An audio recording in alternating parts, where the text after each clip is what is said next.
no te asustes. Este va a ser un podcast largo quizá, o no. Si te sabes dosificar este especial sobre el libro, posiblemente hasta ni te enteres del tiempo. He contactado con varias personas y, te soy sincero, creía que ni la mitad me iban a decir, sí, quiero. Pero les he engañado. Si encuentras un paralelismo con algún aspecto de la realidad, es mera coincidencia, no vaya a ser. El pasado 23 de abril fue el día del libro, el día del libro más raro de la historia. ¿Para qué mentir? Me propuse entonces hacer un especial sobre los libros en este segundo episodio de A la Media Implicada. Pensé en intentar charlar con una escritora, con un editor, con un profesor, una periodista, un narrador deportivo, con los creadores de un blog y con una monitora. Pensé en más perfiles, pero creía que con estos, si accedía en la mitad, ya podría apañar algo. Y se me ha ido de las manos. Me dijeron que sí, yo les comenté que sería algo rápido, unos 10 minutos más o menos. En algunos casos así ha sido. En otros, sinceramente, no pudimos. Por suerte para mí y creo que también para ti. Yo te recomiendo que leas la descripción del episodio. Te indico en qué minuto aparecen cada una de estas personas y sobre qué hemos hablado. Si te gustan los libros, verás que cada invitado aporta un matiz diferente, un rincón del universo literario. Entre medias de las personas entrevistadas, puede que estés tú. Puede que te hayas animado a enviarme un audio y de repente descubras esa extraña e incómoda sensación de escucharte. A mí me ha encantado. Y seguro que más gente también. Ahora puedes comenzar escuchando un ratito, no todo de golpe.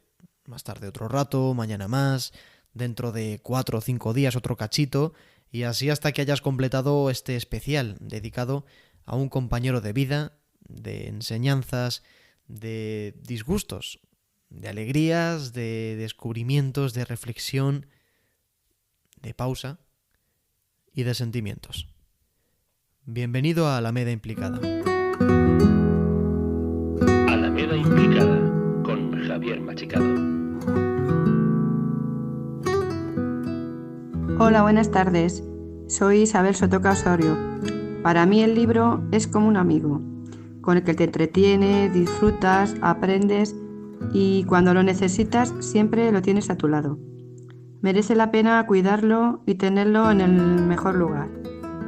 Bueno, yo quiero hablar de las fábulas que siempre transmiten unas enseñanzas y unos valores. Uno de los fabulistas de la antigua Grecia, como Esopo, o por ejemplo también Samaniego, que escribió el cuento de la lechera. Bueno, pues una de las fábulas que a mí me gustan de Esopo, os la voy a contar. La fábula del león y el ratón.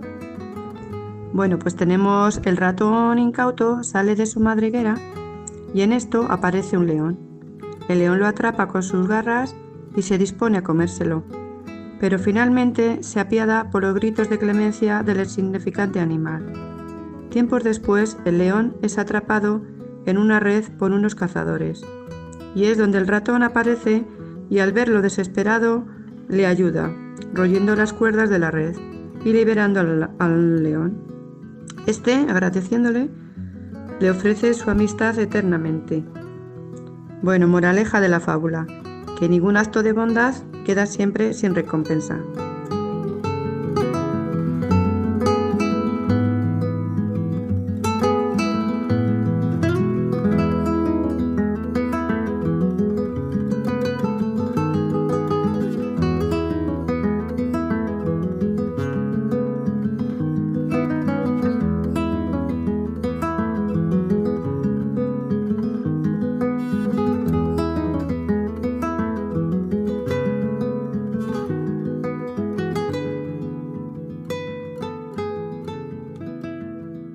Nuestra primera invitada es Mara Abad. Ella es cofundadora de la innovadora y creativa revista Yorokobu, además de la empresa de contenidos Brands & Roses. Ya en el 2000 andaba fundando compañías y en el 2006 otras revistas. Mar es licenciada en periodismo por la Complutense, tiene un máster en información económica, ha pasado por Canal Sur, Antena 3, la agencia EFE, la CNN, la revista Squire, el periódico 5 Días, da conferencias, imparte clases en másteres.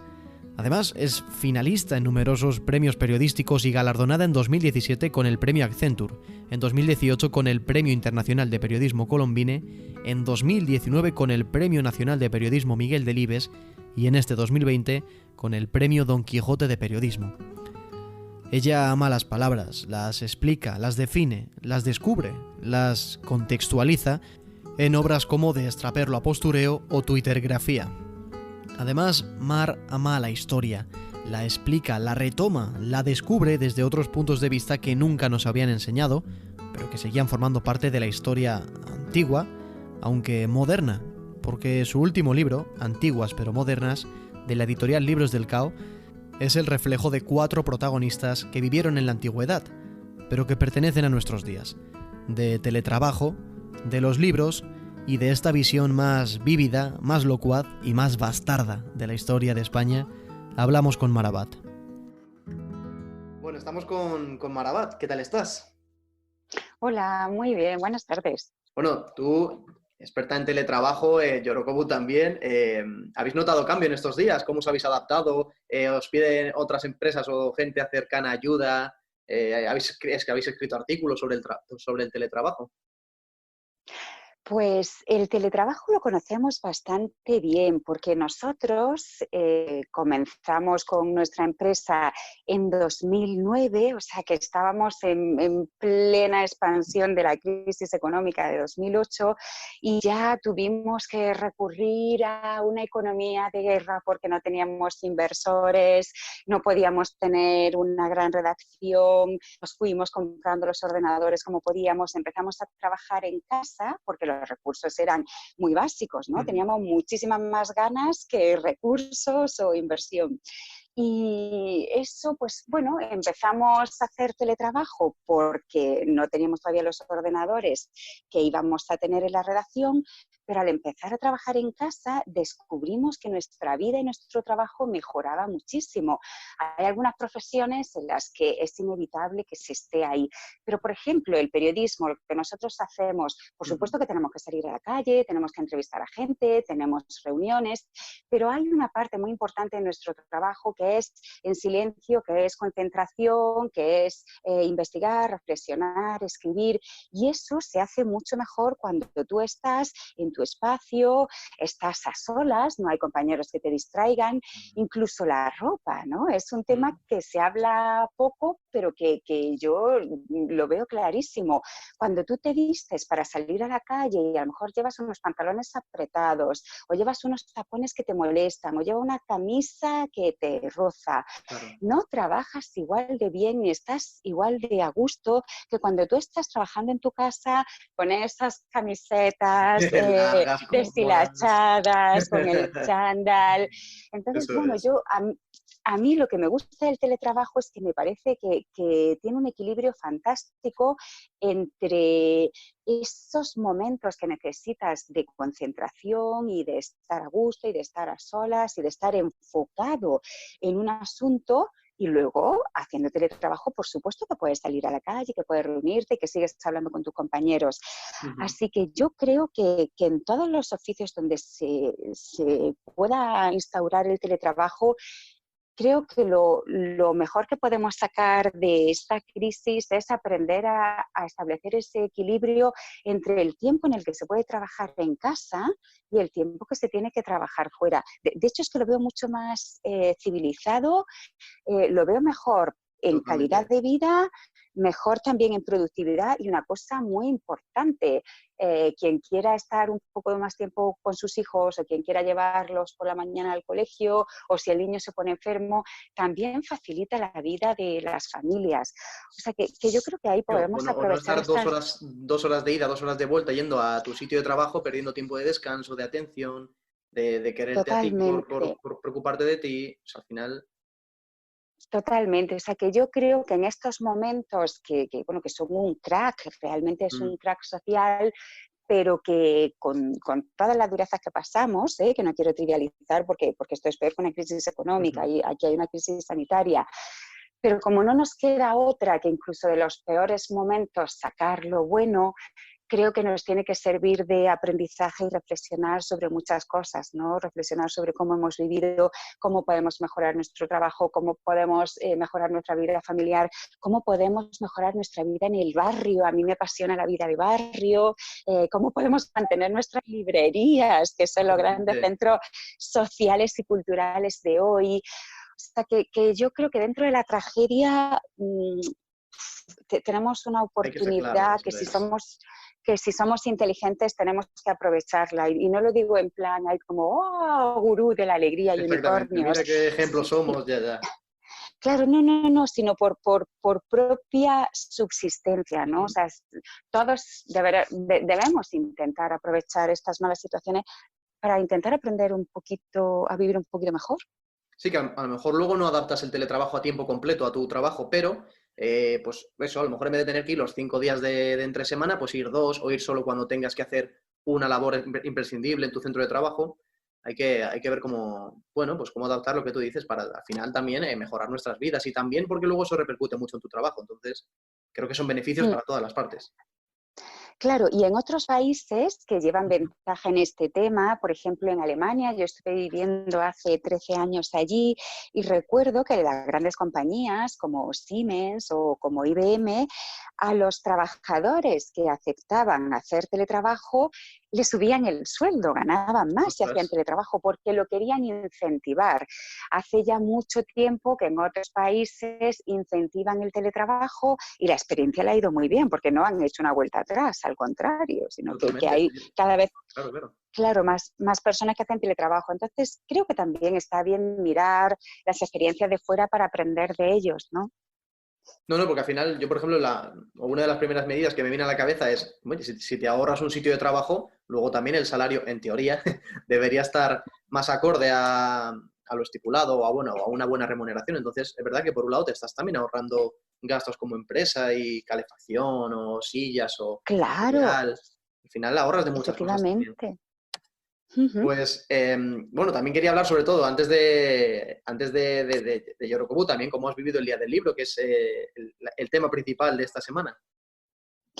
Pues a mí los libros me apasionan, leerlos por supuesto, y cuando tengo tiempo y puedo escribir creo que es una experiencia fantástica, creo que es un viajazo, porque cuando tienes que escribir un libro el grado de implicación y de concentración es brutal. Te pasas unos meses o unos años con un tema en la cabeza y llegas, pues si escribes un personaje, llegas a conocerlo de tal manera que es como si lo pudieses tocar, es como un amigo tuyo real con el que has pasado muchísimo tiempo y esa implicación tan grande para mí es realmente placentera, porque no es pasar por las cosas de refilón o no, pasar por la vida de unos personajes o por una época histórica, o por algún asunto así como de pasada, sino que lo estudias muchísimo, piensas muchísimo en él, incluso cuando estás paseando o estás pensando en otras cosas, ahí en el subconsciente se sigue cocinando, o de pronto estás durmiendo y te vienen así ideas o te viene una frase clarísima. Y a mí ese nivel de concentración me gusta muchísimo. Y ahora que vivimos en un momento, hemos estado unos años completamente sumidos en la dispersión, mensajito por aquí, mensajito por allá, una velocidad horrorosa, tenemos mucha prisa, tenemos mil cosas que hacer, tenemos que estar en todos sitios, tenemos que tener perfiles en todas las redes sociales. A mí eso no me parece placentero y de hecho, bueno, está más que estudiado y creo que lo compartimos todo. Eso muchas veces genera más ansiedad que el placer de verte inmerso en un asunto donde lo piensas, lo sientes, lo vives. Entonces, bueno, pues a mí los libros me parece una cosa maravillosa. Ahora mismo estamos viviendo una aceleración brutal de la época digital. Hay una frase que leí en Financial Times que me parece muy cierta. Dice, hemos pasado de 2020 a 2030 en un fin de semana. En lo digital clarísimamente ha sido así, porque todas las tendencias que se veían en domótica, en equipamiento para los hogares, en teletrabajo, ¡boom! Lo que estaba pensado para años nos ha venido en 2 semanas. Pero a la vez hay algo muy bonito y muy interesante, que como también tenemos ese empacho de pantallas y de digital, nos está apeteciendo hacer cosas manuales. Yo estoy oyendo a muchísima gente que empieza a hacer origami o que empieza con plastilinas y En artesanías. redes sociales. Sí, que empieza a dibujar, que empieza a Ujú. hacer muchas cosas manuales y por supuesto que eso yo pienso que tampoco daña nada al libro, sé que las dos cosas conviven, o sea, muchas veces también a mí me ha parecido siempre muy cansino como esta batalla de lo digital y lo analógico. No, podemos tener una tecnología punta brutal que nos ayude mucho a mejorar la vida y a la vez seguimos necesitando la artesanía, seguimos necesitando la naturaleza, seguimos necesitando manchar las manos de barro, Y dibujar, manusear, tener sí, sí, nuestros sí, sí. lápices, ¿verdad? O leer nuestros Sensorial, claro. libros. Claro, y todo convive. Entonces, bueno, pues aquí vuelvo con la idea de aprovechemos este momento que es completamente distinto a lo de siempre, para si tenemos más tiempo, pues a lo mejor si queremos hacer algo manual, que lo hagamos, o para cosas que teníamos olvidadas, retomarlas.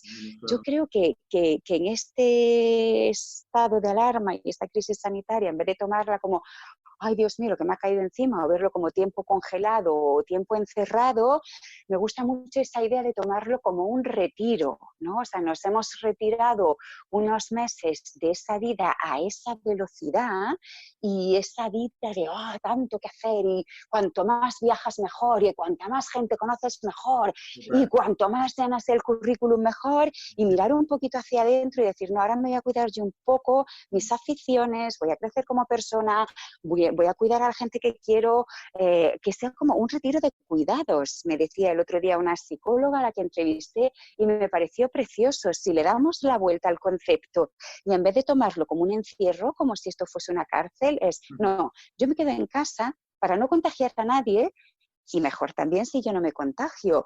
Y para que los sanitarios no estén desbordados y para que esto haya un poco de orden. Entonces, me pareció muy bonito el retiro de cuidados. No, totalmente, porque también como primera sociedad digital como tal, que es que estamos tan inmersos en la... También es poco a poco, creo que hace poco, no sé si también hablando con un profesor de la universidad, me decía que tiene que haber un abecedario digital, una digitalización de, pues precisamente esto, de cómo hemos querido adoptar la tecnología en todas las facetas de nuestra vida, ahora ver que hay que compensar, hay que combinar lo que veníamos, obviamente, viviendo toda la vida humana con lo digital y justo ahí entra totalmente el saber retirarte, el saber evadir, el saber sacar tu ratito y lo que también decimos, que este momento más que, aparte de confinamiento y quitando todo lo malo que tiene, hay que saber sacar un pequeño lado bueno.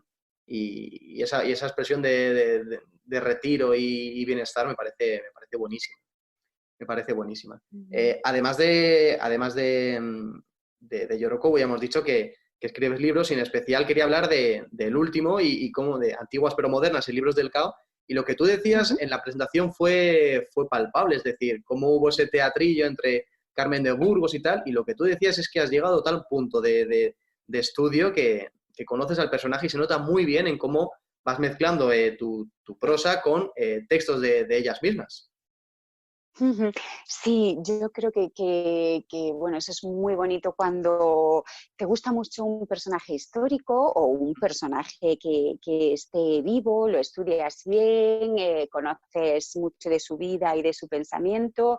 Incluso a mí estas 4 mujeres, que son las protagonistas del libro, me han enseñado muchísimo, no ya de la historia de donde venimos y de los derechos que fueron conquistando las mujeres, muchos gracias a ellas, sino que a mí también me han enseñado muchísimo a vivir y siguen siendo una inspiración de vida, porque, bueno, vivieron un momento también muy complicado, vivieron la guerra civil, una de ellas vivió la Primera y la Segunda Guerra Mundial, y creo que también, o sea, esa parte humana que muchas veces la dejamos pasar, nos quedamos solamente, ¿no? Hablamos de los tratados, de las leyes, de las fechas, pero es maravilloso cuando una persona que tú admiras por su trabajo intelectual y luego la vas conociendo en persona y dices, pero es que también tenía una fortaleza brutal. Por ejemplo, Carmen de Burgos, una de nuestras grandes ilustres en la historia de España y por desgracia todavía muy poco conocida, a ella se le murieron 3 hijos, uno detrás de otro. Y cuando ya en la muerte del tercero decía, Dios mío, yo no sé si voy a poder seguir viviendo o me voy a morir o qué va a ser de mí, sacó fuerzas de no se sabe dónde Imposible y saberlo. rehizo su vida completamente, dejó a su marido, que además era un maltratador, estudió magisterio, vino a Madrid, salió adelante y se convirtió en la mujer intelectual más conocida de España. Cuando murió Pardo Bazán, quedó ella como la gran ilustre, como decían entonces, ¿no? Y la gran intelectual de ese momento. Es una pena que ahora no la conozcamos, porque si vemos la prensa de principios del 20, podemos ver que, madre mía, era absolutamente respetada, y aunque fuese mujer, que lo tenía más Totalmente, sí, difícil, sí. hasta los grandes hombres ilustres la respetaban muchísimo. Entonces, bueno, conocer esas historias y saber que no es una serie de ficción, sino que es la realidad, también ayuda muchísimo a vivir y ayuda a momentos como estos, ¿no? Son momentos muy duros en los que, bueno, pues muchas personas hemos tenido o tenemos enfermedad muy cerca y nos hace sufrir muchísimo, pero conociéndolas a ellas, piensas en ellas y son tus amigas y dices, tú fuiste fuerte, yo tengo que ser como tú saliste, nosotros tenemos que salir. Y esta motivación la necesitamos como personas y como sociedad, porque ahora van a venir unos momentos muy difíciles, porque van a quedar muchas heridas de los muertos y de las enfermedades, y va a haber muchos cambios en los negocios y en la forma de Sí, vida. los hábitos de vida, claro. Entonces, claro, y no solo los hábitos, que por supuesto que van a cambiar muchísimo, sino incluso muchos negocios y muchas profesiones van a quedar caducas. Por ejemplo, pensemos en el turismo, cómo se va a tener que transformar. O pensemos en las salas de conciertos, cómo se van a tener que transformar hasta que haya una vacuna. Entonces, creo que esas personas que son la encarnación de la motivación y las ganas de salir adelante, tenemos que tenerla más presente que nunca, como personas, pero también como comunidad. Y ahí insisto, y por eso me encanta lo que hacéis en Alameda Implicada, porque es que es juntos, eso juntos no podemos. Ahora mismo solo no podemos tirar. O sea, dependemos de la generosidad ajena, dependemos de cómo nos cuidan los enfermeros, las médicas, los fisios, cómo la policía pone orden. Yo estoy viendo una cosa muy bonita de la policía que no podía pensar y no había visto antes. A las 8 de la tarde, muchos días, yo vivo en Lavapiés, en el centro de Madrid, y son callejitas estrechas, peatonales, pero claro, la policía sí puede pasar con los coches, y hay muchas tardes que a las 8, cuando estamos dando los aplausos, pasan ellos y ponen música. Eso es, El aquí en coche de Torres, en policía Pueblo también lo hacen y es una pasada. también, Sí, es sí, sí, sí, se precioso, es hacen como todos los una días. verbena. Lo hacen con la protección civil y con la ambulancia y pues eso, los niños salen al balcón a aplaudirles, les cantan, tal. Es una pasada. Pues claro, Es eso es lo que precioso. necesitamos ahora, y que la policía se convierta en una verbena rodante para animar a la gente y para agradecer a los sanitarios y a las personas que nos venden la comida, pues es fundamental. Ahora mismo eso es tan necesario como la comida, es lo que necesitamos. Totalmente. Justo eso, la semana pasada, que fue el primer capítulo, hablamos con Jesús Moreno, que es el jefe oficial de la policía de aquí, y nos decía, pues eso, que ya no solo, aparte de su labor de fuerzas de seguridad, están haciendo una labor, llámala como quieras, sí, psicológica, sí, social, pero están haciendo una labor importantísima con los pequeños, por ejemplo, cuando es su cumpleaños, pues les llama, por ejemplo, X persona y dice, pues mira, mi primo pequeño es su cumpleaños, podéis ir a casa a felicitarle, a mandarle un mensaje, y van y hacen cosas así que me parece una labor Qué social bonito, qué importantísima, bonito, y qué preciosa. bonito. Y eso es histórico y creo que no lo debemos olvidar. No lo debemos olvidar porque esto ha cambiado el papel de todos y creo que es muy importante también para que nos acerquen, ¿no? O sea, muchas veces, pues eso, la policía se ha visto como, oh, los cuerpos represores del Estado, no sé qué, no sé cuánto. A ver. Vamos a ver, ¿no? O sea, aquí ya vamos a dejarnos de historias, aquí no necesitamos todos, aquí están dando también muchísimos, unas lecciones de humanidad brutales. Entonces, a ver si no sé, nos limpiamos un poquito de prejuicio, de mala baba, si se baja el odio de Twitter, que ya es insoportable, y nos damos cuenta de que no estamos en un momento para pelearnos y un poquito más rojo, un poquito más azul, sino que ahora lo necesitamos todos. A ver si cambiamos un poquito ahí. Hombre, mira, justo me viene genial de esto de que estamos hablando porque de cada una de las protagonistas de Antiguas pero Modernas he sacado como una pequeña reflexión o comentario y demás. Por ejemplo, de Rosario de Acuña, que es la protagonista con la que comienzas, dice, mi arsenal no está en las bibliotecas, está en la vida real, me sirvo para encontrarlo del espíritu de observación y en todas partes hay algo que guardar en mí. Esa observación en estos días me parece clave justo por cosas como esta, que nos alejemos de odios, de pensamientos diferentes y de verdad observemos las cosas buenas que podemos sacar en este tiempo y vamos, por lo que reflejas de Rosario de Acuña en esta primera parte del libro, seguro que sacaría muchas cosas buenas en estos días. Sí, y además Rosario de Acuña fue una mujer muy valiente, muy brava, ella era librepensadora y es una palabra que ahora apenas escuchamos, porque además ahora estamos hechos unos radicales. De ese adjetivo que se le puede dar. Claro, yo ahora es como, abro las redes sociales y te encuentras hooligans, odiadores, bueno, también te encuentras gente maravillosa, por supuesto, pero creo que hay ya un empacho de ira, de ataques.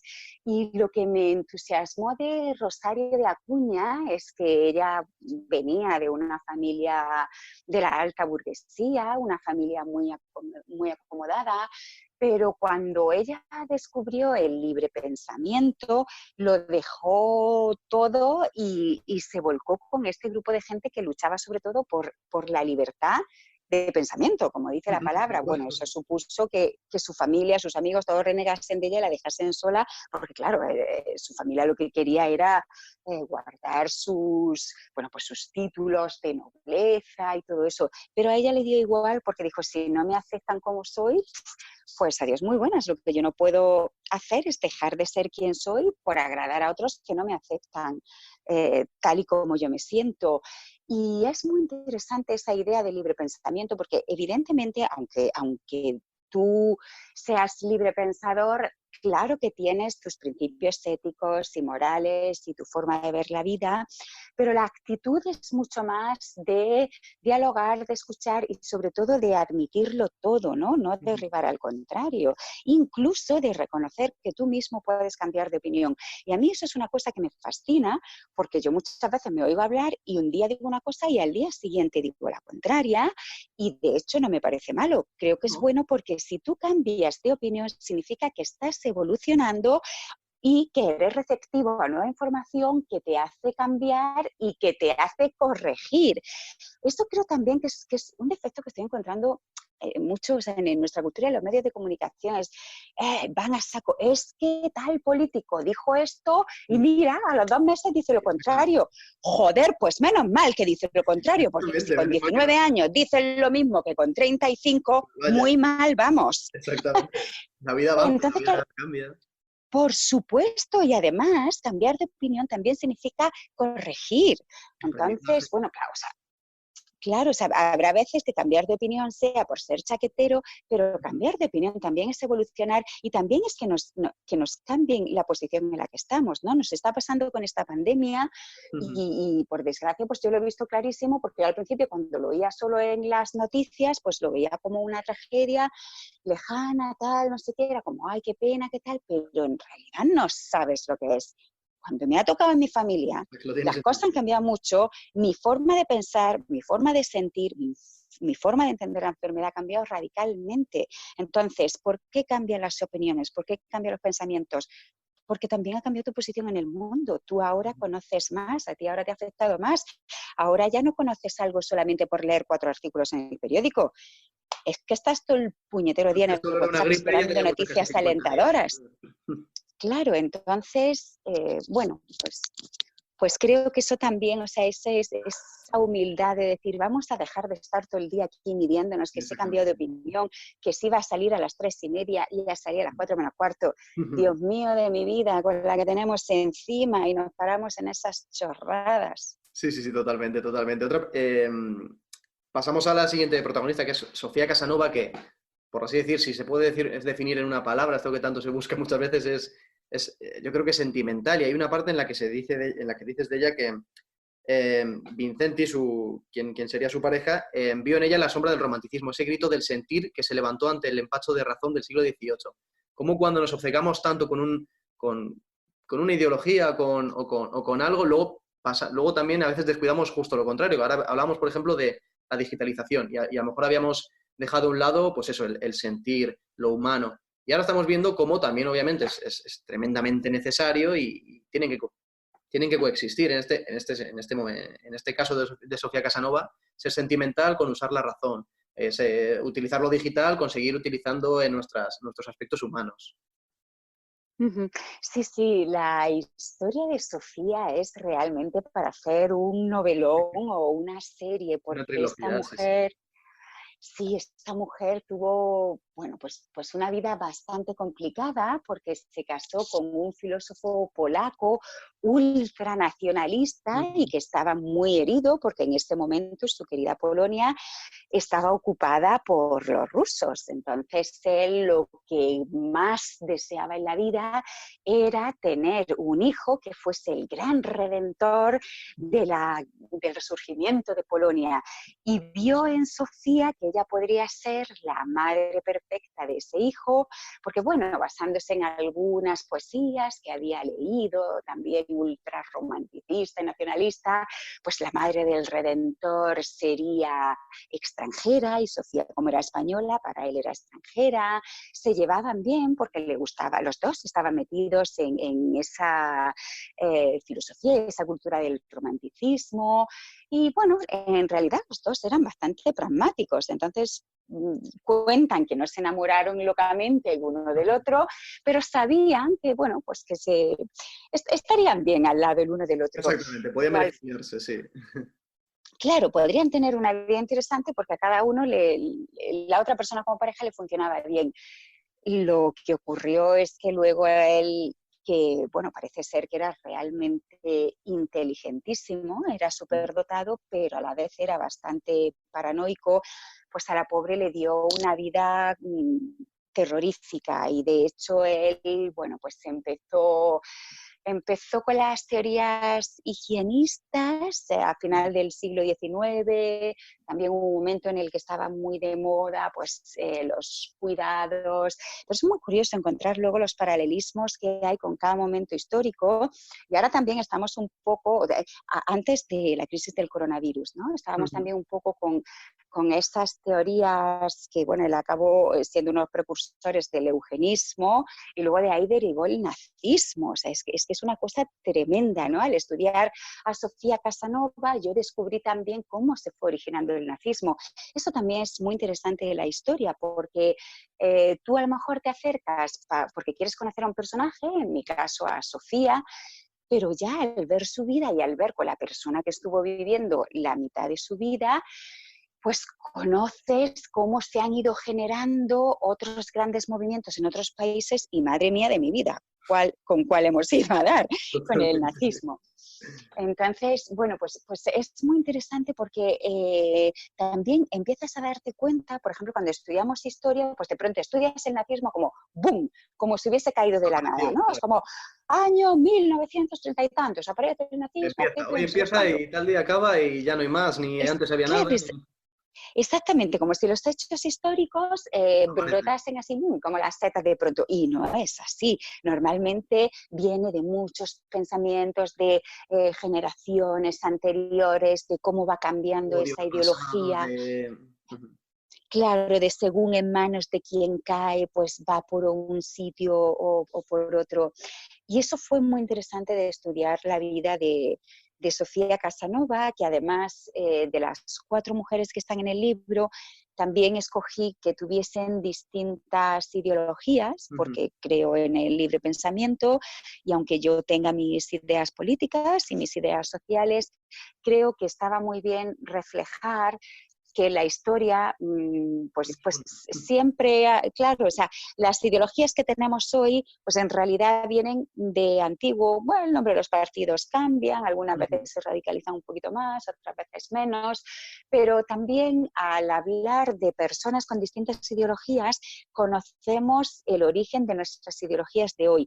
Y aunque cada uno tenga su voto y tenga su opción política, creo que está bien reconocer que somos distintos y que tenemos que convivir. Totalmente. Por, No, sí, termina. No, digo, por eso escogí a 4 mujeres que tenían pensamientos políticos distintos, como, bueno, pues como una declaración de principios de, oye, yo tendré mi preferida, pero eso es asunto mío, pero las 4 son fantásticas y las 4 representan vidas e ideologías que existían y que no podemos silenciar a ninguna porque no nos gusten, que ese es el error que arrastramos de la historia, ¿no? El franquismo borró a todas las mujeres que no le gustaban, es decir, al 99% de las mujeres, pero pues creo que eso hay que corregirlo, ¿no? No caigamos en los errores de antes, no, hay que recuperar incluso a la gente que no nos gusta, porque de lo que hicieron que no nos gusta, se aprende mucho también. Totalmente. Has mencionado ahora, ya habíamos hablado un poco antes, pero la palabra voto, y ahí Carmen de Burgos es clave. A mí me ha venido o como me la he imaginado, es como una persona, como una todoterreno, pero muy arrolladora, porque hay una parte que me hace mucha gracia, en el que cuando escribe su primer libro hace un comentario, a quien en ese momento es ministro de Cultura, si no me equivoco, que dice: a don Faustino Rodríguez San Pedro, al que ni admiro ni estimo, en agradecimiento de haberme proporcionado ocasión de escribir este libro. O sea, ser pues eso, tan arrolladora como decir, mira, no te admiro ni nada, pero bueno, te agradezco que me hayas dejado escribir o que me hayas dejado. Me hace una gracia esta expresión, que es suya y que me encanta que salga tal cual en el libro, me hace una gracia. Sí, a Carmen de Burgos es fantástica.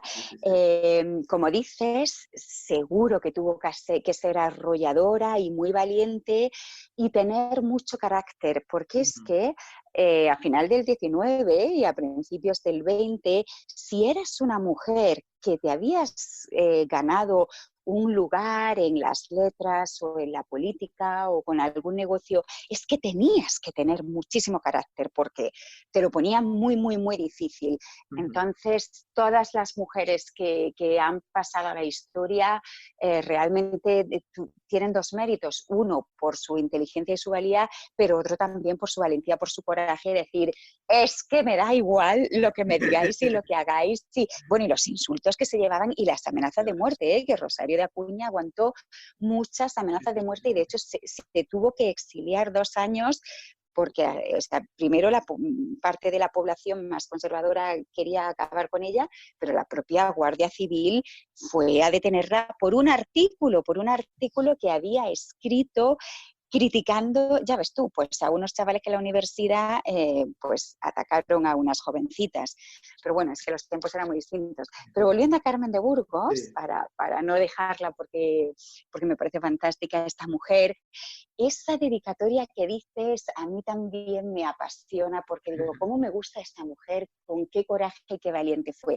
Lo que a ella le ocurrió, ella era pues bastante progresista, amante, admiradora de la ciencia, de la civilización, siempre miraba a Europa, de la Ilustración, reclamaba el voto de la mujer, reclamaba el divorcio, y eso a los sectores más conservadores de la Iglesia no le gustaba nada. De hecho, bueno, le pusieron motes, escribían unos artículos que, claro, que he estado leyendo en toda la documentación que he leído, feroces, o sea, con una bilis contra ella terrible. Y lo que ocurría con Carmen de Burgos es que cuando el gobierno era liberal, bueno, pues como estaba más en la línea, la dejaban hacer y no había ningún problema. Pero cuando le tocaba el turno al gobierno conservador, iban a por ella a machaque. Ella era profesora, era periodista, pero también era profesora porque así era como se ganaba la vida. y trabajaba aquí en Madrid. Pero como al sector conservador no le gustaba nada los artículos que escribía pidiendo el divorcio, pidiendo el voto de la mujer, lo que hicieron cuando ganaron es trasladarla, pero además de inmediato, porque le dieron 24 horas a una escuela de Toledo. Y además la mandaron a Toledo como castigo porque era la ciudad donde más curas y monjas había. Entonces, claro, Carmen de Burgos, que aquí ella hacía su tertulia, que era los miércoles de Colombini, y ahí iban pues todos los grandes poetas y escritores de ese momento. Aquí daba muchos mítines, tenía una vida cultural, intelectual muy activa, pero llegó allí a Toledo y en Toledo no había nada.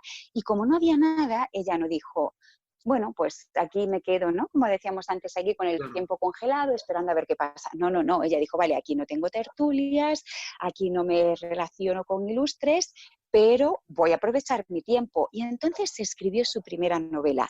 Y por eso la dedicatoria se la hizo a este ministro que fue el que la desterró a Toledo, ¿no? Y esa socarronería me encantó porque dijo, te lo dedico a ti, que ni te admiro ni te quiero, pero gracias a lo que tú pensabas que iba a ser una putada para mí, ha sido un momento fantástico porque gracias a ti he escrito mi primera novela. Eso es.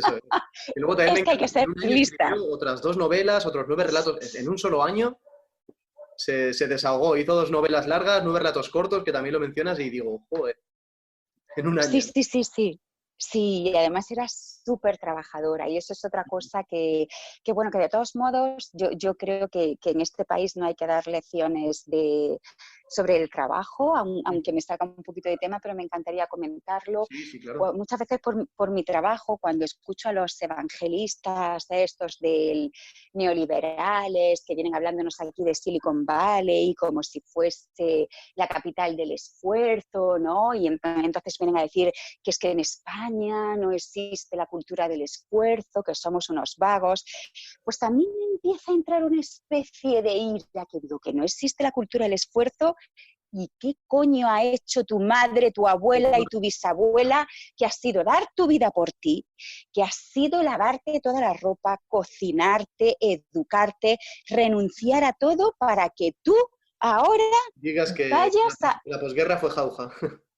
Exactamente. Así que la cultura del esfuerzo, yo me quito el sombrero ante todas nuestras mujeres, lo que han vivido, lo que han hecho y a lo que han renunciado por su familia. Así que en este país hay mucho esfuerzo, de todos, por supuestísimo, pero de las mujeres, doble medalla, porque han renunciado a mucho por dárselo a sus hijos y a sus maridos. Y eso se tiene que decir. Totalmente. Es así. Sí, tengo un profesor que me encanta porque he tenido 2 asignaturas, una es Historia del Periodismo Universal y otra es Historia de la Propaganda, y justo como en épocas de guerra había mucha propaganda también enfocada a empoderamiento de la mujer en el sentido de, vale, los hombres están en la guerra, pero ¿cómo sigue la vida adelante? Pues si no están los hombres que están en la guerra, quienes han tirado de todo el carro han sido ellas.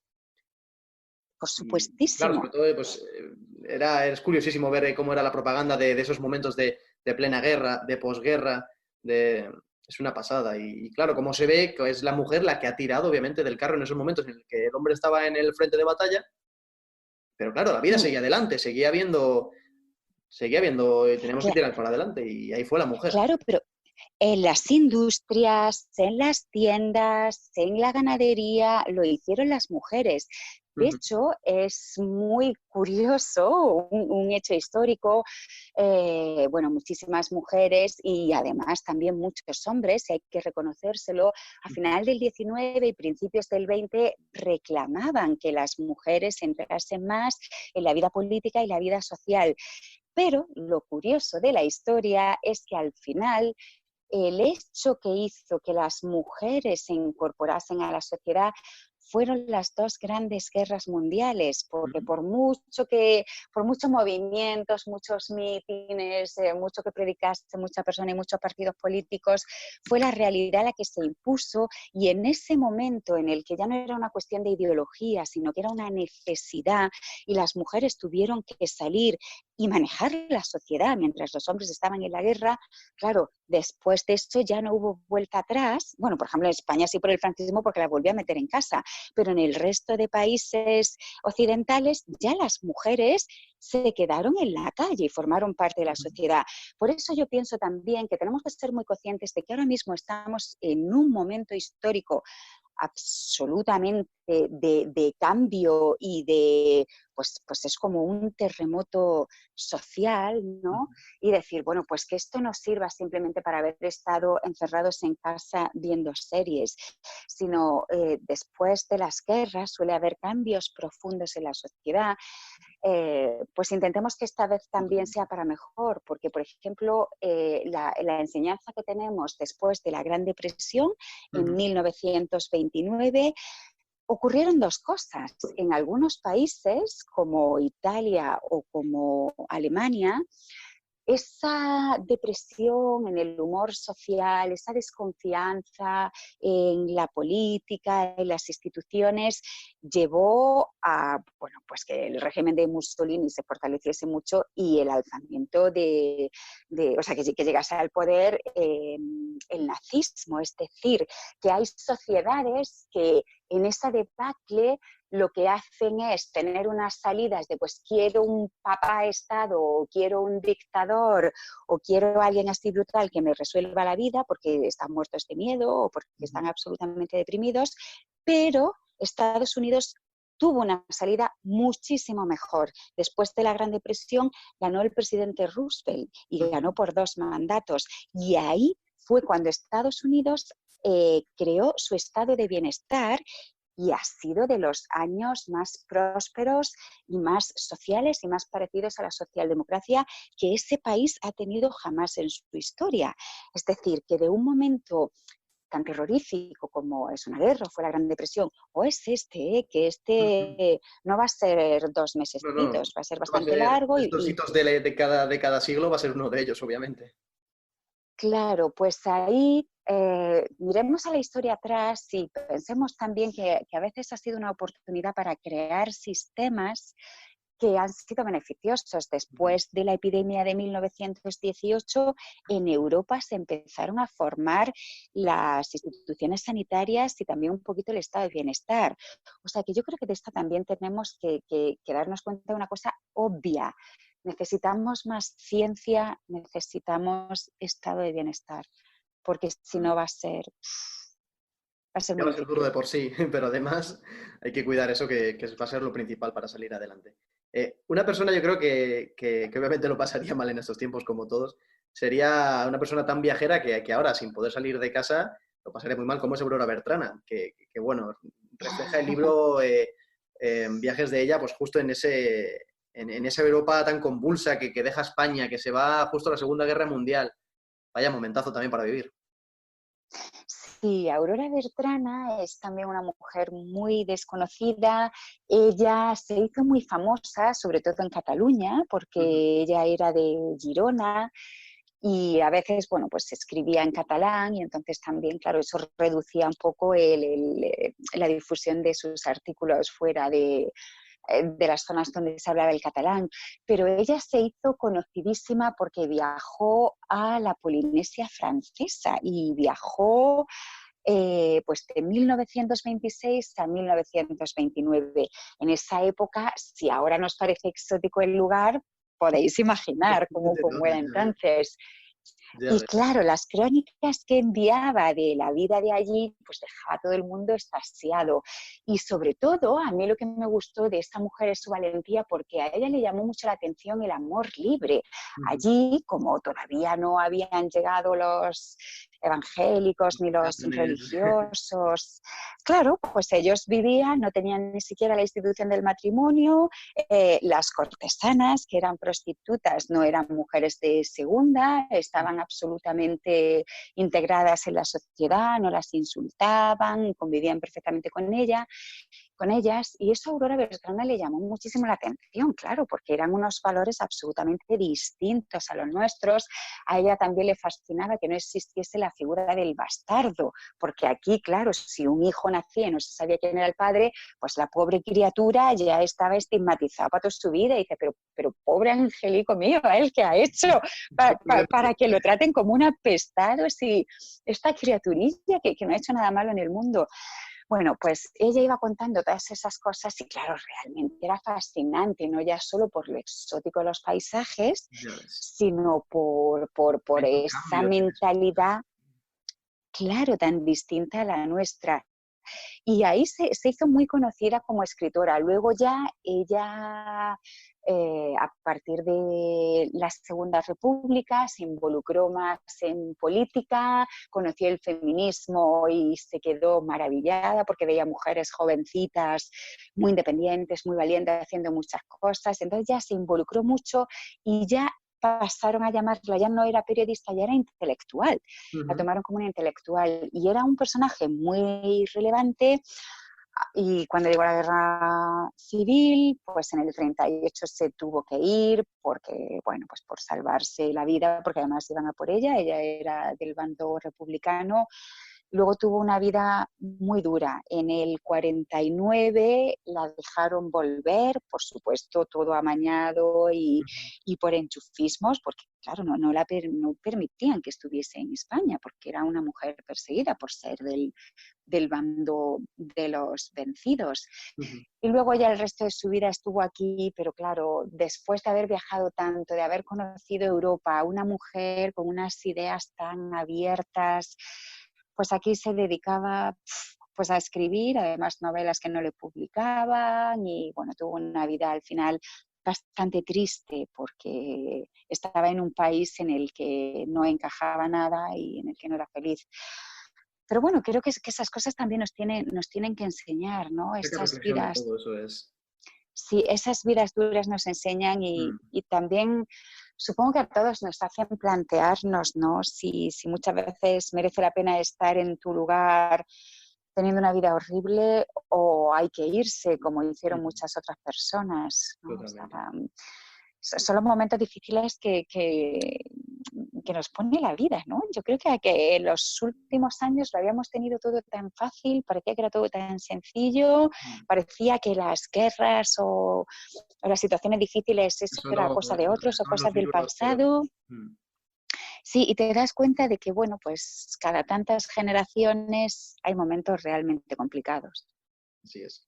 Hemos hablado de estas cuatro protagonistas que no son historia del feminismo, ni historia, son historia de España, obviamente, y me encanta este punto que le das en Antiguas pero Modernas, porque también hay personajes femeninos como Ángeles Santos, por ejemplo, en la pintura, que a mí me apasiona, esa mujer, su pintura, su historia me deja impactadísimo y lo remarcas mucho en el libro, en la presentación, en todo lo que envuelve este Antiguas pero Modernas, que es historia de España, obviamente. Entonces, te he mentido porque te he dicho que iban a ser 5 o 10 minutos, pero es que escucharte, vamos, a mí Un placer estar con me ha vosotros. encantado y más sobre esta temática que lo has dicho al principio, que al final te incumbes tanto, que llegas a conocer, casi llegas a conocer a las protagonistas de este libro y se nota primero en cómo lo describes obviamente en tu obra, pero sobre todo también en cómo lo narras, en cómo pues, te has empapado tanto de sus vidas y de sus pensamientos, de sus vivencias, que eso, que te he mentido, Mar, no son 10 minutos, han sido más. Pero yo feliz, ¿eh? Yo me quedo con Alameda implicada lo que haga falta. Pues, Mar, para acabar, me gustaría que hiciera un pequeño comentario de qué es para ti un libro. Es lo que estoy pidiendo tanto a mis vecinos y vecinas como a quien he mentido para que se pase por aquí un poco más de 10 minutos. Y es esta reflexión Ujú. de qué es para ti un libro. Sí. Para mí un libro es otra vida. Cuando te metes en la historia de un libro, te estás metiendo en las vidas de otros personajes, te estás metiendo en otras épocas históricas, viajas a otros lugares, te encuentras pensamientos que a lo mejor nunca se te habían pasado por la cabeza. Cuando te metes en una lectura, te olvidas de tu vida, de tu gente, de tus ansiedades o de tus ocupaciones y de pronto cuando toda tu atención está en esa historia que vas viendo línea a línea, tu vida es eso. Por ejemplo, mira, ahora estoy leyendo, bueno, yo soy un poco desordenada con los libros, pero nos pasa a todos y seguro que a ti también, Bueno, estás tengo aquí unos leyendo mazorros 5 o que... 25 a la vez, ¿verdad? Sí, una locura, una locura. Bueno, pues a mí Me me compro pasa un montón igual. y luego no me da tiempo a leerlos y me agobio y digo, madre mía, necesito un año sabático solo de leer, o sea, de dedicarme a mí, de decir, un año de leerme la pila que tengo ahí entera de... Sí, Tengo el pues sueldo de yo camarero que he tenido, me lo he dejado en libros que no puedo leer, no tengo tiempo y dices, madre mía, de verdad, qué frustración. Claro, pues yo ahora uno de los que estoy leyendo es María Estuardo de Stefan Zweig y es la historia de esa reina, que es una historia, madre mía, pues también así de novelón.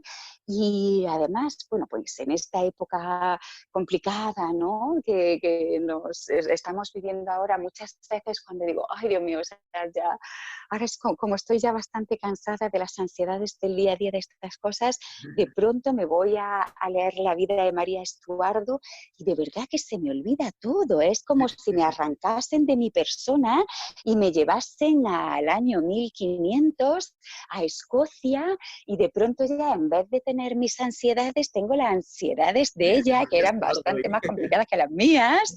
Sí, Qué bueno. y eso es lo que me parece bonito de los libros, ¿no? Porque a veces también necesitamos un descanso de nosotros mismos.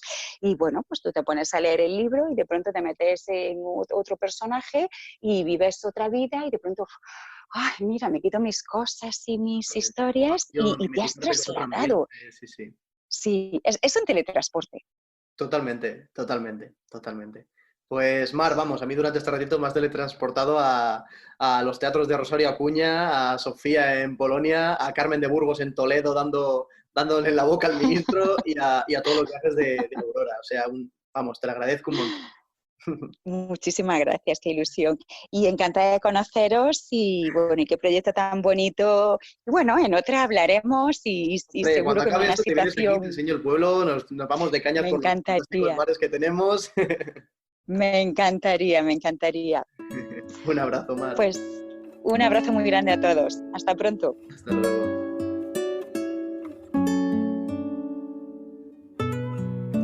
Para mí un libro es una forma de aprender palabras nuevas, de vivir las experiencias que leo en los libros, pudiéndome convertir en uno de los personajes de mis cuentos. Mi libro favorito es Los Cinco, la isla del tesoro. Mi lugar preferido para leer es en el puff que tengo en mi habitación. Mi nombre es Leire y tengo 9 años. Os deseo todo lo mejor con este programa.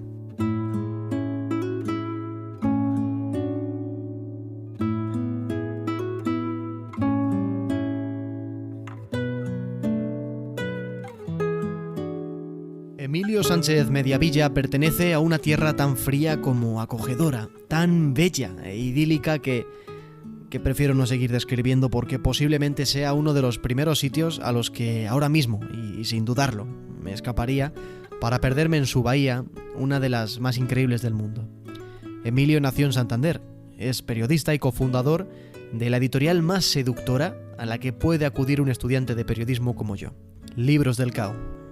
Creen que la crónica periodística puede ser un género muy sexy y se consideran radicalmente promiscuos. Se arriman incansablemente a la crónica deportiva, ponen ojitos a los perfiles minuciosos, perrean las microhistorias. Espera, yo creo que eso no se puede decir. No tiene ni pies ni cabeza, desvarío. Bueno, Emilio consiguió en 2019 la primera edición del Premio Anagrama de Crónica Sergio González Rodríguez, con la obra Una dacha en el Golfo, un relato de él mismo en Bahrein. Y en este confinamiento ha decidido, junto con sus compañeros fundadores de Libros del Cao, detener las ventas de libros en papel para proteger a trabajadores y pequeñas librerías. En formato electrónico sí tenéis sus obras. Con él charlo sobre la labor del editor, cuál es la situación de las editoriales, cómo ha vivido este último día del libro. Bueno, Emilio, ¿qué tal estás? Muy bien, pues nada, aquí de domingo extraño, como todos. Bueno, lo primero de todo, ¿cómo ha sido este día del libro? Bueno, pues triste y extraño.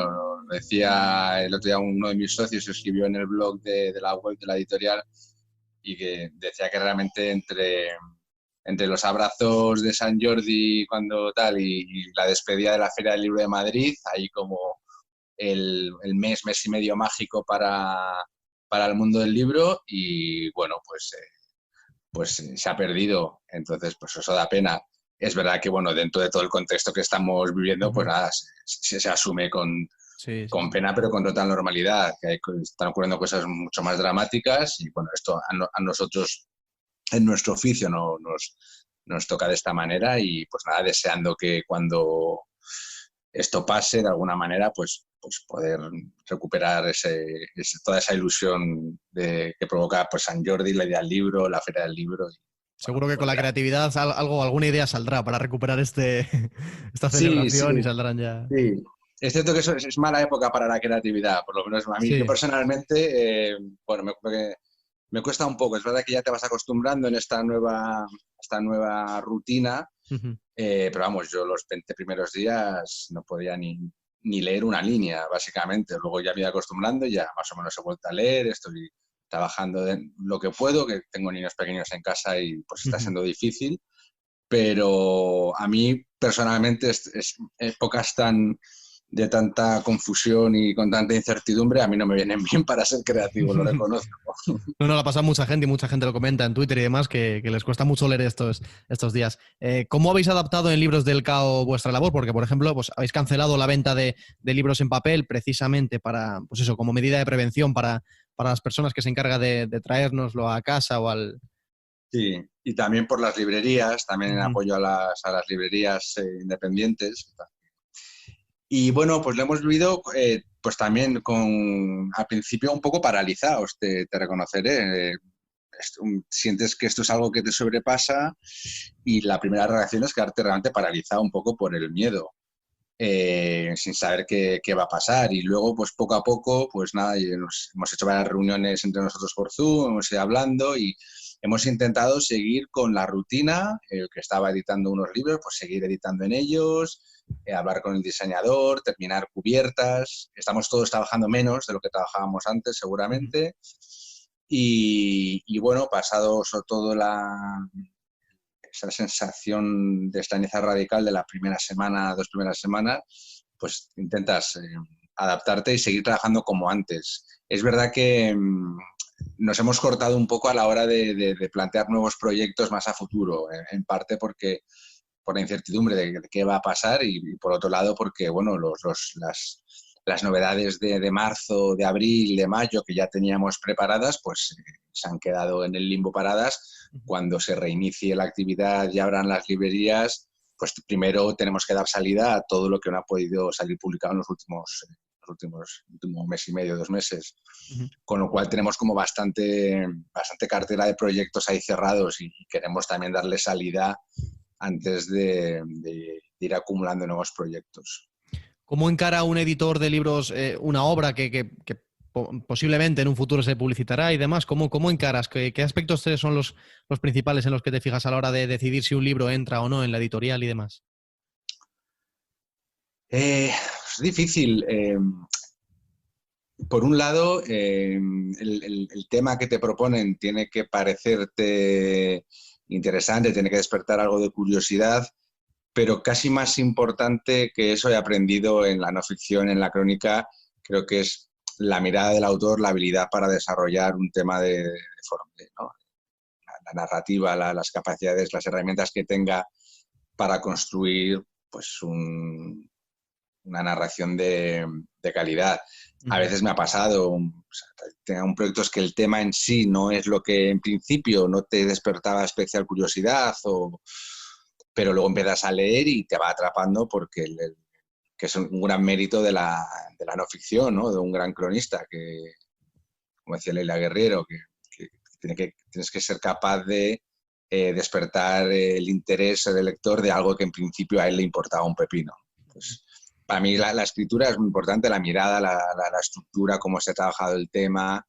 Sí que valoramos sobre todo eso, que ya que te vas a enfrentar al formato libro, que el autor o la autora pues haya sido capaz de trabajar el tema en profundidad, ¿no? Que veas que está bien reflexionado, que le ha dedicado mucho tiempo a las fuentes, a lecturas, a la escritura, a la reescritura y Y en fin, y luego hay pues un punto que es un poco difícil de racionalizar o de explicar, pues que son pálpitos o chispazos que te dan como editor, ¿no? Que Ujú.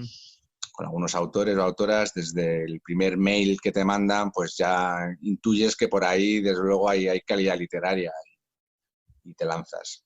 Ujú. Tenéis algunas, bueno, muchas obras de crónicas futbolísticas, sobre todo, que a mí me parecen, o las asemejo a lo que es un informe Robinson en escrito, me parecen ese, Sí, sí, sí. ese Sí, es el, toda la es el- colección es el de enfoque que saco hooligans ilustrados. Ujú. Sí, sí, sí, es una colección que además sacamos justo al principio cuando comenzó la editorial y que le tenemos mucho cariño.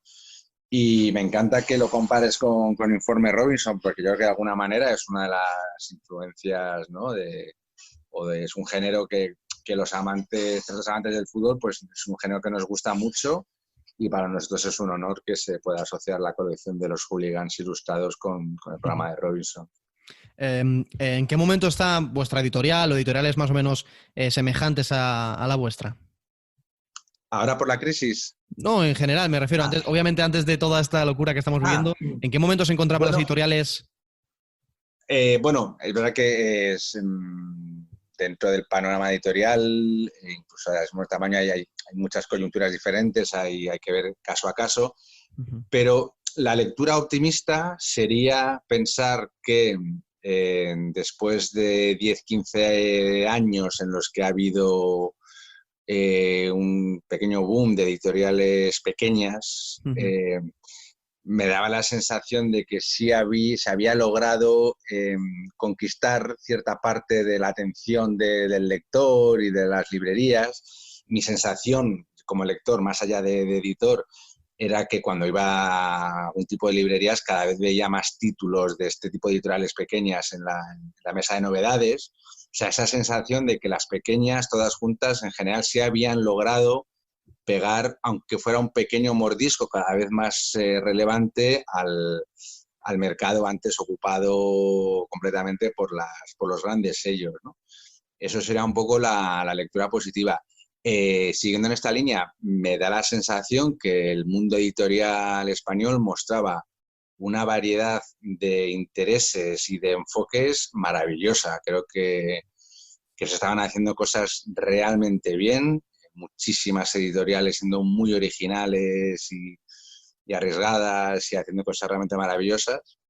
Y la mirada negativa, la visión negativa puede ser que todo esto en el fondo se ha obtenido dentro de un sistema que sufre una precariedad que no podemos obviar, ¿no? O sea, no podemos caer solo en el romanticismo del mundo editorial y de las pequeñas editoriales, pero bueno, te mueves en la precariedad, tanto los editores como toda la cadena de la gente que trabaja en un libro, ¿no? Y al final pues se paga poco a los correctores, a los traductores, a los diseñadores, y esa sensación un poco amarga también de levantar este tipo de proyectos pues a base un poco de la precariedad tuya y de toda la gente que colabora en el proyecto. Eso me parece que sería un poco la visión pues, más negativa. Ujú. ¿De qué manera colaboráis las pequeñas librerías y las pequeñas editoriales? Bueno, no sé si no se me ocurren ahora colaboraciones, digamos, como institucionales. Ujú. Creo que depende más de la relación humana entre editores y lectores, ¿no? Con muchos de ellos, después de muchos años de ir a visitarles o de coincidir en la feria del libro, pues acabas desarrollando una relación de amistad y ese será uno de los primeros niveles que veo que al final sí se traduce en una red de complicidad mutua entre el editor pequeño y las librerías pequeñas. Y sí, bueno, básicamente eso, creo que es la capacidad que tú tengas de conectar con una persona. Al ser ambas entidades pequeñas, pues es simplemente pues, conocer a la gente. Y luego, obviamente, por muy bien que te caigas o que le caigas a un librero, luego eso tienes que demostrar con hechos, ¿no? Ujú. Si luego lo que haces no le interesa o no vende, pues al final el librero tampoco va a apostar por ese tipo de libros tuyos, ¿no? O sea, que también hay que desligar un poco a veces la amistad que debes ver con el lector, o que el lector le caiga simpático, pero bueno, él al final tiene una mesa de novedades con un tamaño y tiene un presupuesto y un fondo, y tiene que elegir. Y luego creo que el librero elige en función de factores que van desde la calidad literaria a las perspectivas comerciales, y ahí influyen una serie de factores muy variados. Y por último, la reflexión que le estoy pidiendo a los invitados es que, ¿qué es para esa persona un libro? ¿Qué le viene a la cabeza al pensar en un libro? ¿Qué me viene a la cabeza al pensar en un libro? Qué difícil. Bueno,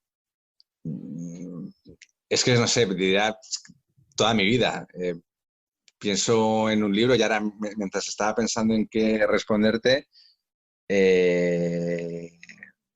Nos hablan de evasión, de descubrirte a ti mismo, de...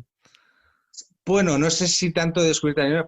Para mí lo es tranquilidad.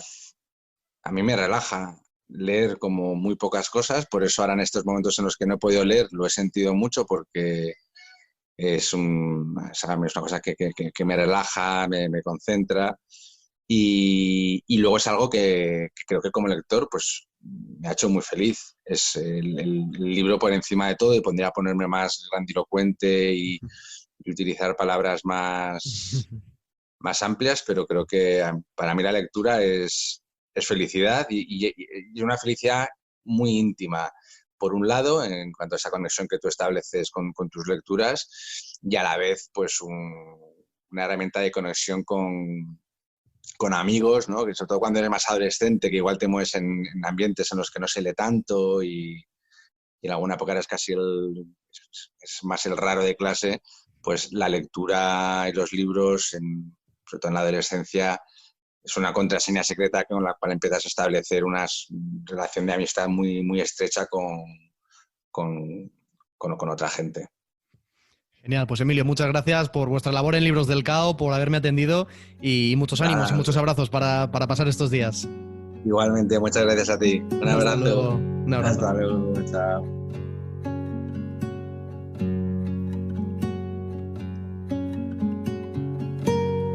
Buenas, Javi, a ti y a todos los torresanos y torresanas. Para mí un libro es un recuerdo, es un momento inolvidable que dedicamos a evadirnos, a imaginar lo que otros imaginaron en un escritorio, en nuestra habitación, en un parque, en un rincón específico de la casa. Y es un momento que no olvidamos.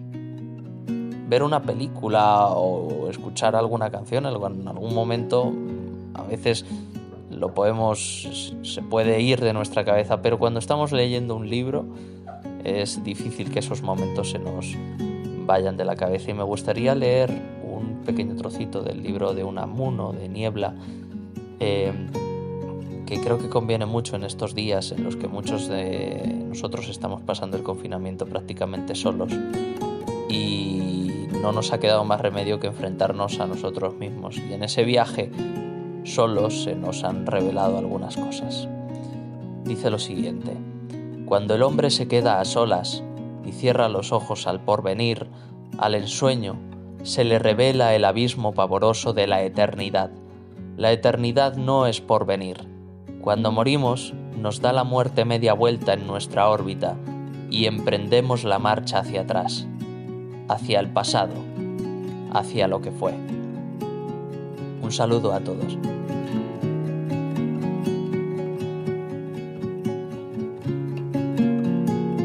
Pilar Manzanares me comentó un día que la universidad en la que pasaría mucho tiempo tras aprobar selectividad tenía varias cosas mejorables, como todas, pero albergaba un sitio muy favorable si de verdad querías comenzar a descubrir en tus cuerdas vocales y en tus teclas cómo era esto de ser periodista. A todo aspirante de futuro comunicador o periodista complutense, Inforradio es tu sitio, por encima de la cafetería de tesis o del tentador césped de la entrada al que, cual lagartijas, acudimos según salen los primeros rayos de sol, sobre estas fechas, curiosamente. Pilar es vecina de Torres de la Alameda, redactora jefe, crítica cultural y desde hace un largo tiempo teletrabaja. Así que esto no le ha pillado por sorpresa. Bueno, ¿qué tal estás, Pilar? Pues teletrabajando mucho desde casa como se puede. Ya sabes que, bueno, mejor tú. Te iba a decir primero cuál está siendo, bueno, lo primero, ¿cuál es tu labor profesional? Pues periodismo cultural, sobre todo. Yo estudié en la Universidad Complutense de Madrid y llevo ya varios años colaborando con diferentes medios de comunicación y me dedico a escribir sobre todo pues de cine, de series, de literatura, es decir, todo lo que nos está salvando de morir psicológicamente en esta cuarentena. Totalmente, que tanto hay que invertir en ello porque ahora más que nunca, pero vamos, nos lleva salvando mucho tiempo. ¿Cómo has adaptado tu labor precisamente a estos días, teletrabajando? ¿Ya teletrabajabas antes? ¿Tenías una redacción como tal?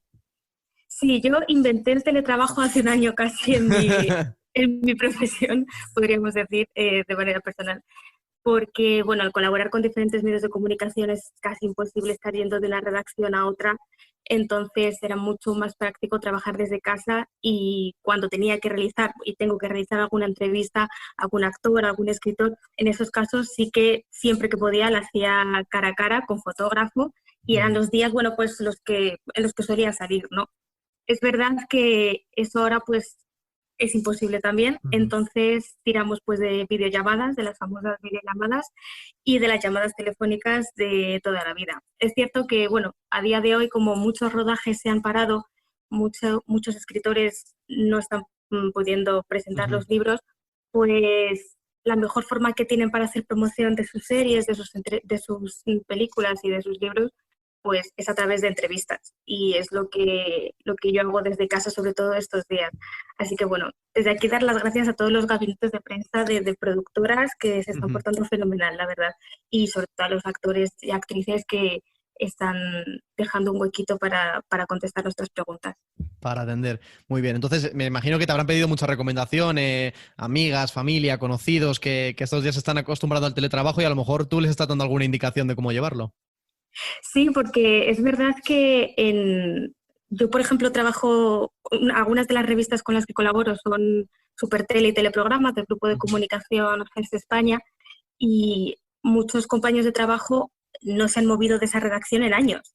Ese edificio ahora mismo está cerrado, todos estamos trabajando desde casa, las revistas están saliendo desde casa, desde los periodistas hasta maqueta, edición, pasando por los directivos, absolutamente todos. Es verdad que, claro, para muchos compañeros míos, a lo mejor de 50 años, que están acostumbrados a hacer un periodismo su forma más... en la silla de... Claro, exacto, y es un periodismo pues más antiguo, no tan online, por decirlo así, ¿no? Ha habido ahí un poco de reconversión del oficio. Entonces, pues sí que me pedían algunos consejos, sobre todo para no trabajar horas de más, porque estar en casa, trabajar desde casa, encima, en este caso con el ordenador, es muy complicado no llevártelo también al terreno personal, es decir, ocupar tus horas libres, tus horas personales y llenarlas de trabajo, es bastante complicado. Entonces, bueno, yo siempre recomiendo que el trabajo se haga en un espacio de la casa, si es posible, único, que no sea el mismo espacio en el que te vas a dormir, es decir, que no sea tu habitación. Y en el momento en el que llega la hora, igual que si estuvieras en una redacción en este caso, pues se cierra el chiringuito, se apaga el ordenador y se desconecta, porque es imposible sacar bien el trabajo si la mente no descansa. No, totalmente. Y luego es que al final, cuando tienes las dos cosas unidas, ni descansas ni trabajas del todo. O sea, o estás mirando al sofá con ojitos o luego estás en el sofá y estás viendo el ordenador ahí al lado. Y ¿cómo has vivido tu día del libro? Pues muy extraño, porque yo soy de las personas que durante el día del libro me gustaba ir y me gusta y me gustará, ¿no? Porque espero que el día del libro Volverá el día del libro diferente, típico. Claro. Es verdad que me gustaba mucho pues irme a alguna librería, comprarme un nuevo ejemplar, empezarlo ese mismo día, aunque yo soy de leer varios libros a la vez, tengo que reconocerlo. Entonces, claro, este año pues ha sido bastante diferente. Desde otra de las revistas con las que colaboro, la revista Cultura Más, yo soy la redactora jefe de la sección de novela, pues hemos intentado hacer ese día del libro pues un poquito especial, mandando recomendaciones a nuestros lectores, mandando encuestas también para que interactúen un poquito con nosotros. Y ahora estamos preparando para la semana que viene algunos directos que haremos en nuestras redes sociales, en Instagram, con escritores, pequeñas entrevistas, pequeñas charlas sobre sus libros, sobre la literatura, sobre cómo va a afectar también esta crisis del coronavirus a los pequeños comercios, las pequeñas librerías y también a los autores y a las editoriales, por supuesto. Y yo creo que va a ser bastante interesante. Pero bueno, ya te digo, esta semana, pues este día del libro ha sido un poquito complicado, sobre todo para aquellos que nos gusta estar en contacto directo con, ver las, con los ver las autores casetas ese con día. sus escritores Sí. y demás. Hombre, por ejemplo, de lo que tú dices ahora de Instagram, creo que fue el mismo día del libro, en el perfil de Cultura Inquieta, me parece que juntaron a varios escritores. Bueno, al final es otro medio para... tu labor como también, bueno, como a la hora de escribir reseñas culturales y sobre libros, ¿cómo empiezas el libro y luego ya te estás imaginando la reseña? ¿Cómo es ese proceso?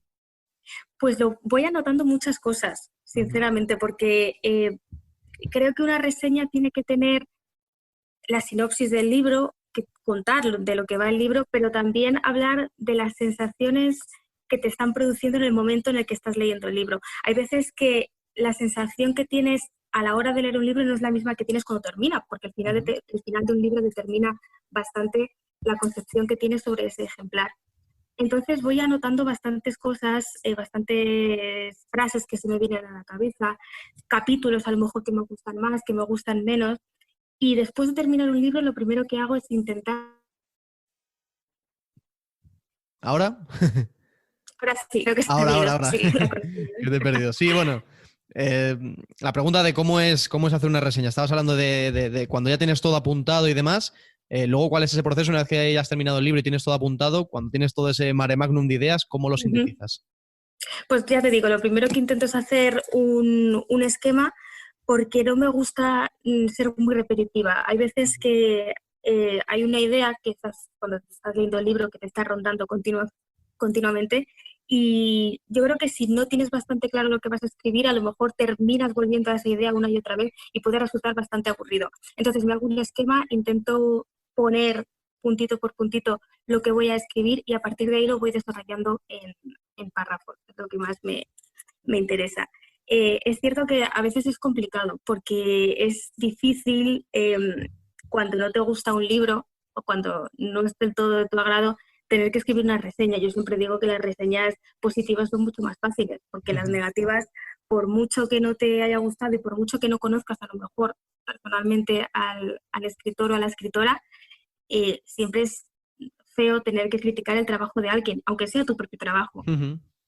Pero sí, lo intento hacer y pues, generalmente en mis reseñas siempre hay puntos positivos y puntos negativos, porque yo soy de las personas que cree que no existe el libro perfecto. Todo tiene que tener sus pros y sus contras y es muy complicado que en un libro de 500 páginas haya un par de ellas que no te sobre.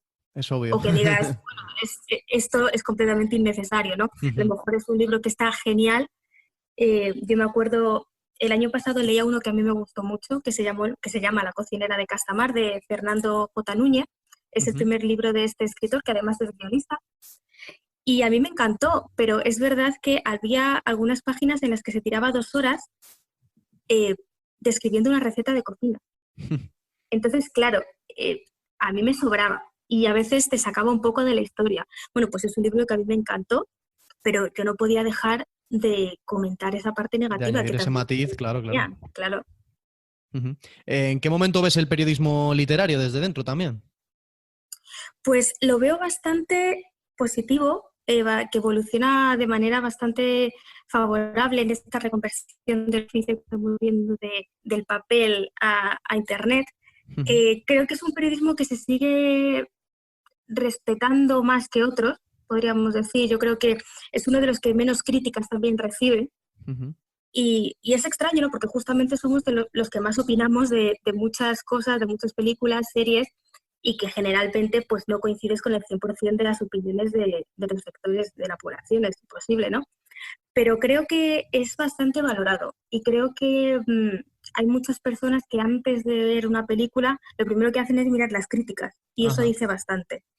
Tanto en cine como en libros, podríamos decir, ¿no? Antes de comprar un libro, un ejemplar. También puede ser porque al final cada libro y cada película a cada persona le afecta, por así decir, o saca su propia conclusión. Entonces, ellos toman vuestras referencias, pero luego no las adoptan al 100%, como puede ser una crítica, una columna política y demás, sino simplemente lo toman como una primera idea antes de ver la película, de leer ese libro. Entonces, por eso que dices tú, que a lo mejor está mejor valorado que otro tipo de ramas del periodismo.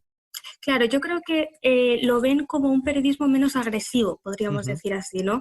Quizá cuando lees una columna de opinión sobre política o sobre deporte que no comulga del todo con tus ideas, pues quizás sí sale esa parte más visceral, ¿no? De enfrentarse a ese periodista o a ese tipo de periodismo. Sin embargo, el periodismo cultural, yo creo que al no ser tan agresivo, o a la gente al no verlo tan agresivo, sí que, bueno, pues se pueden tomar ciertas licencias. Entonces, la verdad que estoy contenta. Estoy contenta de que la gente lo siga tomando en cuenta, de que se siga valorando y de que siga siendo necesario, yo creo, porque a día de hoy es verdad que Internet y es verdad que la publicidad de las plataformas está siendo una bestialidad y de verdad un aplauso para todos aquellos que trabajan en marketing en plataformas como Netflix y hacen campañas de publicidad increíbles. Totalmente. Pero es cierto que si no sales en los medios de comunicación parece que no llegas a existir del todo. Porque cuando vas a ver, como te decía, una película o vas a comprar un libro, te diriges a los 4 medios de comunicación que tú consideras que te van a dar pues una opinión, claro, o un foco sobre aquello que vas a ver, ¿no? O páginas incluso, aunque sea pues, imagínate, Philaffinity, ¿no? Exactamente, hablo de webs o rankings de mejores series o mejores películas. Entonces, bueno, creo que le queda bastante recorrido a este tipo de periodismo. Ya que nos decías que estoy dando recomendaciones en Culturamas, danos 3 novelas que podamos leer en estos días. Pues mira, yo creo que me quedaría con una que de hecho estoy leyendo ahora, que la terminaré dentro de muy poco. Se llama Yara, es de Javier Pérez y trata sobre una chica Astur de 16 años que inicia una revolución contra una facción del Imperio Romano que llega a su aldea para conquistar las minas de oro. La verdad es que a mí me está gustando muchísimo. Creo que es bastante rápida de lectura.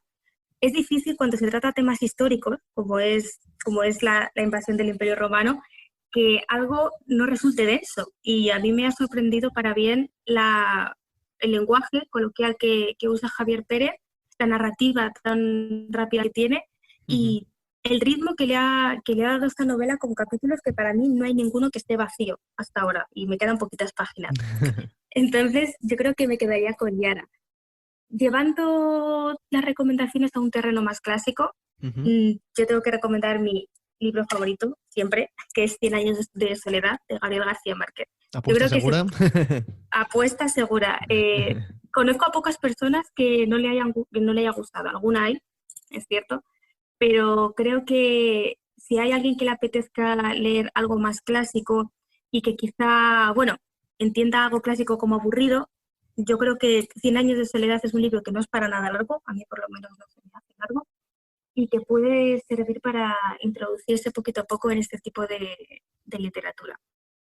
Y quizá pues terminaría recomendando quizá me tiraría por otra clásica, que en este caso sería La Busca, de Pío Baroja. Creo que es un libro que es el perfecto ejemplo de la literatura realista en España. Creo que se puede pasear por el Madrid de aquella época como si lo hicieras con tus propios pies a través de los paisajes que describe Pío Baroja.